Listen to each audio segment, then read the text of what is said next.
কষ্টের অভিনয় নিয়ে আমরা যখন কথা বলি আমরা ইলিয়াস কাঞ্চনকে নিয়ে কথা বলি, বাট রুবেলকে নিয়ে কষ্টের অভিনয় ওইভাবে কিন্তু কোনো রকমের আলোচনা হয় না। এবং আজকের ভিডিওটা অত্যন্ত স্পেশাল।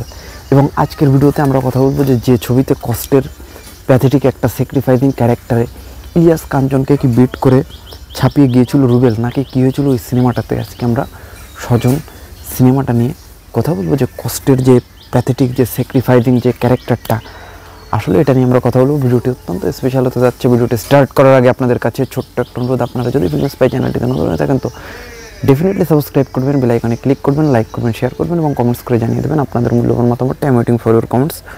দেখা হচ্ছে নেক্সট কোনো ভিডিওতে। সে অবধি সবাই ফিল্মস স্পাইয়ের সঙ্গে থাকবেন। তো স্বজন এমন একটি সিনেমা যেটা আসলে একটা ট্রায়াঙ্গেল লাভ স্টোরি বড় পর্দায় আমাদের দেখিয়েছিল, এবং যে ছবিতে আমরা যথাক্রমে দেখেছিলাম বাংলাদেশের জনপ্রিয় তারকা ইলিয়াস কাঞ্চন, রুবেল, মৌসুমী এবং সন্ধ্যাকে, এবং যেখানে বলা হয়ে থাকে যে Ilias Kanchan national award deserving performance যে ছবিটাতে দিয়েছিল। তো তাহলে কি এই ছবিটাতে তেমন কোনো ইফেক্টিভ রোল বা তেমন কিছুই কি এই ছবিটাতে ছিল না রুবেলের?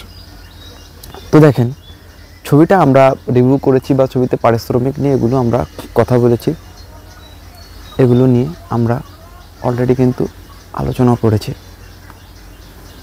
তো ছবিটা যদি আপনারা দেখেন, এই ছবিতে কিন্তু মানে পড়তে যে একটা ব্যাপার, যে রোমান্টিসিজমের পাশাপাশি কিন্তু ইলিয়াস কাঞ্চনের একটা প্যাথেটিক জোন ছিল। রুবেলের এই জোনটা কিন্তু স্যাক্রিফাইস করার ভিতর কিন্তু তার এখানে কিন্তু একদম লাস্ট মোমেন্টে তার যে স্যাক্রিফাইজিং, এটা কিন্তু অবশ্যই একটা নজির রাখে। এখন ইলিয়াস কাঞ্চন আর রুবেল কে ভালো বেশি পারফরমেন্স করেছে এই সিনেমাতে, তো ডেফিনেটলি ইলিয়াস কাঞ্চনের ক্যারেক্টারে এখানে স্কোপটা বেশি ছিল, এবং বলা থাকে যে তিনি ন্যাশনাল অ্যাওয়ার্ড ডিজার্ভিং পারফরমেন্স, এবং তিনি হয়তো কিছুটা পারফরমেন্সের বিচারে আপ টু দ্য মার্ক থাকবে। কিন্তু রুবেলকে কোনোভাবেই এই সিনেমাতে কিন্তু আসলে ফেলে দেওয়ার মতো কিচ্ছু নেই। সেও কিন্তু তার জায়গায় দুর্দান্ত রকমের পারফরমেন্স করেছিল এই ছবিতে। আপনি যদি তার পারফরমেন্স, তার যে অ্যাক্টিং ক্যাপাবিলিটি, তার যে ব্যাপার যদি আপনি দেখেন, সে কিন্তু তার জায়গায় যথেষ্ট ভালো করেছিল।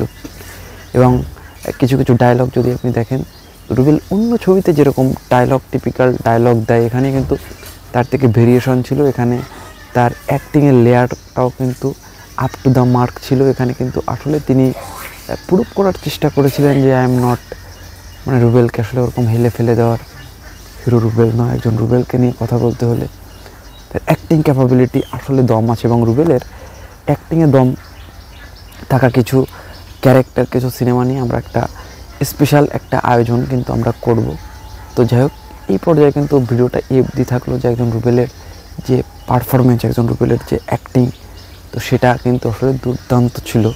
তো সেটা নিয়ে ফিল্মস স্পাইয়ের কিছু স্পেশাল আয়োজন, আমি সেটা নিয়ে কিছু কথা বললাম। তো আমি জানি না ভিডিওটি কেমন হয়েছে, এবং এই ব্যাপারে আপনাদের মূল্যবান মতামত কী, যে আসলে স্বজন ছবিতে তার যে পারফরমেন্স, এটা নিয়ে আপনাদের মূল্যায়নটা আমাকে ডেফিনেটলি জানাবেন। Kindly I am waiting for your comment. দেখা হচ্ছে নেক্সট কোনো ভিডিওতে। সবজি সবাই ফিল্মস স্পাইয়ের সঙ্গে থাকবেন, এবং আরও কী টপিক্সের উপর আপনারা ভিডিও দেখতে চান এটা কিন্তু আমাদের জানাবেন। আপনারা না জানালে কিন্তু এটা আমরা জানবই না। হ্যাঁ।